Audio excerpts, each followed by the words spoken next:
ભાવનગરના મહુવા તાલુકામાં સાગર તટે ઊંચા કોટડા ગામ નજીક એક ટેકરી પર ગઢ કોટડા તરીકે ઓળખાતા ચામુંડા માતાજીના આ સ્થાનકનો અનેરો ઇતિહાસ રહેલો છે.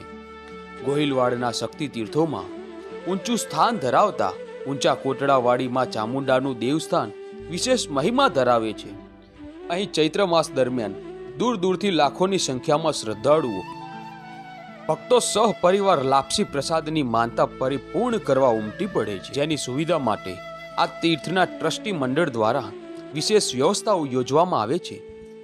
તો ચાલો જાણીએ ઊંચા કોટડાનો ઇતિહાસ.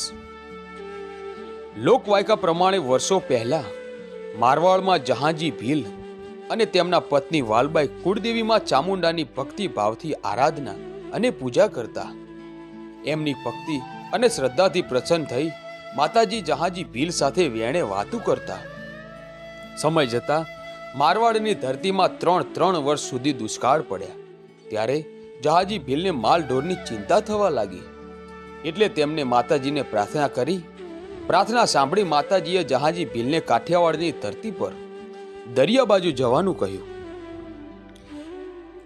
ત્યારે જહાંજી ભીલ મારવાડમાંથી નીકળી કાઠિયાવાડના ગોહિલવાડની ધરતી પર ગઢ કોટડા આવ્યા. અહીં આવીને જહાંજી ભીલ માતાજીને આ સ્થાનકે નિત્ય પૂજા અર્ચના કરવા લાગ્યા. જહાંજી ભીલને શેર માટેની ખોટ હતી, એટલે માતાજીએ તેમને ભક્તિ ભાવથી પ્રસન્ન થઈને પુત્ર પ્રાપ્તિના આશીર્વાદ આપ્યા. સમય જતા તેમની પત્નીને સારા દિવસો જવા લાગ્યા, પણ પુત્રનો જન્મ થાય એ પહેલા જ જહાંજી ભીલનું મૃત્યુ થયું. સમય જતા તેમની ઘરે પુત્રનો જન્મ થયો. તેનું નામ માતાજીના આશીર્વાદથી કાળિયો ભીલ રાખ્યું. પુત્રના જન્મ પછી જહાંજી ભીલના પત્નીનું પણ મૃત્યુ થાય છે. આ સમયે કુળની દેવી ચામુંડા માતાજી સ્વયં આવીને કાળિયા ભીલને લઈ જાય છે અને તેને હમીર આહિરના નેહડે મૂકી આવે છે. હમીર આહિર આશરાના ધર્મનું પાલન કરીને કાળિયા ભીલને મોટો કરે છે. નાનપણથી જ માં ચામુંડા કાળિયા ભીલની સાથે વેણે વાતું કરે છે અને ડગલે ને પગલે માતાજી તેનું રક્ષણ કરે છે. આમ કરતા કરતા કાળિયો ભીલ મોટો થાય છે. સમય જતા કાળિયા ભીલ માતાજીને પ્રાર્થના કરે છે, હે માં, મારે આ દરિયા ઉપર રાજ કરવું છે અને તેની પર ચાલતા વહાણોને લૂંટવા છે. ત્યારે માતાજી તેને પ્રસન્ન થઈને કહે છે કે હે કાળિયા, તું વહાણ લૂંટ તો ભલે લૂંટ, પણ યાદ રાખજે, ખાલી અધર્મીનું જ વહાણ લૂંટજે. જો કોઈ ધર્મીનું વહાણ લૂંટતો નહીં અને મારી રજા વગર ક્યારેય દરિયામાં જતો નહીં.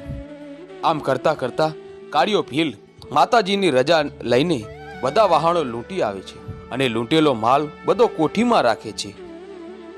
એક વખત કાળિયો ભીલ દરિયામાં વહાણ લૂંટવા જાય છે અને માતાજીની રજા માગે છે, પણ માતાજી તેને રજા આપવાની ના પાડે છે.